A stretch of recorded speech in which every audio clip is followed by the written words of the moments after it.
లక్ష్మీ నరసింహ. వైష్ణవ మతాన్ని ప్రచారం చేసిన పన్నిద్దరు ఆల్వారులు లేకుండా ఏ వైష్ణవ ఆలయము ఉండదు అంటే అతిశయోక్తి కాదు. ఇక్కడ కూడా శ్రీ వైష్ణవ మతబోధకులైన ఆళ్వారులను దర్శించుకునే అవకాశం ఈ ఆలయం కల్పిస్తోంది. స్వామివారి గర్భాలయానికి కుడివైపు భాగంలో ఆళ్వారుల మందిరం ఉంది.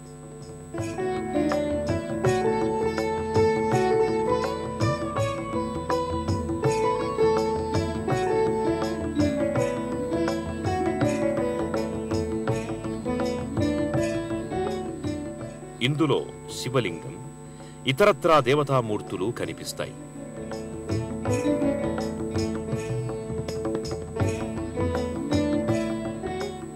గుహలాంటి ఈ చీకటి ప్రదేశంలోకి భక్తులు వెళ్లి ఆళ్వారులను భక్తి శ్రద్ధలతో దర్శించుకుంటారు.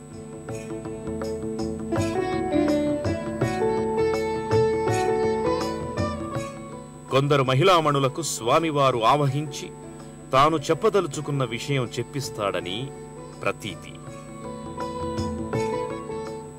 పర్యాటకులను విశేషంగా ఆకర్షిస్తున్న నాంపల్లి గుట్టలోని మరో మందిరం శ్రీకృష్ణ కాళీయ మర్ధనం. ఇక్కడ ఏర్పాటు చేసిన పలు శిల్పాకృతులు నారసింహస్వామి దివ్య లీలా విశేషాలను సందర్శకుల కళ్లకు కట్టిస్తాయి. గుట్టకు కింది భాగంలో భారీ సర్పాకారంలో ఉన్న శ్రీకృష్ణ కాళీయ మర్ధనం ప్రతిమ దగ్గరకు భక్తులు చేరుకుంటారు. కేంద్ర మంత్రివర్యులు విద్యాసాగర్ రావు గారు నిర్మించిన ఈ కాళీయ మర్ధనానికి విశేషంగా భక్తులు వందల సంఖ్యలో తరలి వస్తుంటారు.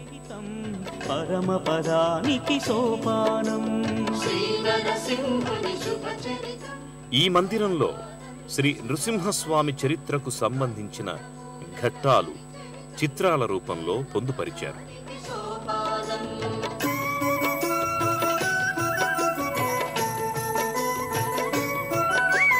దుష్టులనంతము చేయుటకై శిష్టులను రక్షించుటకై అవతారములను ధరించి హరియే మహిలో జన్మించే శ్రీనరసింహుని శుభచరితం పరమానంద సుధాభరితం అద్భుతము నరహరి చరితం పరమపదానికి సోపానం.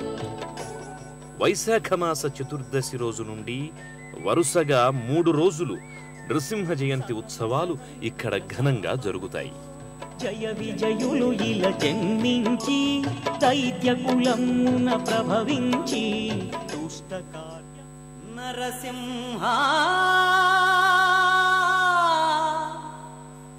లక్ష్మీ నరసింహ.